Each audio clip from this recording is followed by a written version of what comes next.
মই সেইটোৱে ক'ম বুলি ভাবি আছিলোঁ, মই আগতে কৈছোঁৱে, কিন্তু তথাপিও ভাবি আছোঁ কিবা কাৰণ যদি কম হয় কথাটো নিমিলে তেতিয়াহ'লে মই লাজ পাম, সেই ভাবি মই কোৱা নাছিলোঁ।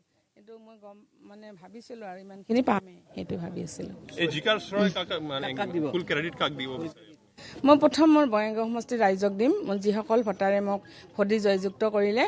আৰু আমি যিহেতু মিত্ৰজোঁটৰ মই প্ৰাৰ্থী, গতিকে আমাৰ 3টা দলৰ প্ৰত্যেকজন কৰ্মীক দিলোঁ। তাৰপিছত মোৰ মহিলা পৰিষদ, যুৱ পৰিষদ আৰু মই সাংবাদিক বন্ধুসকলকো দিম, তেওঁলোকৰ মোৰ যে বাতৰিটো শুদ্ধভাৱে প্ৰচাৰ কৰি আছে সেইকাৰণে। ৰাইজে বিচাৰিছিল আপোনাৰ প্ৰায় 16টা 19টাকৈ আঞ্চলিকে বিচাৰি আছিল, আপুনি কিন্তু বিচৰা নাছিল বিধায়ক খেলিবৰ বাবে। এই ক্ষেত্ৰত কি ক'ব ৰাইজক? ৰাইজৰ অনুৰোধ, প্ৰথম কথা মোৰ ৰাইজৰ অনুৰোধ, ৰাইজৰ একান্ত অনুৰোধ। তেওঁলোকে কৈছে আপুনি আহক, পাৰিব, এনেকৈ কথা কোৱাত তেওঁলোকৰ কথাত মই আশ্বস্ত হ'লোঁ। তাৰপিছত মই আগবাঢ়ি গ'লোঁ। এই ভোট যুদ্ধত ফণীভূষণ চৌধুৰীৰ কিমান সহায় আপুনি পাইছে?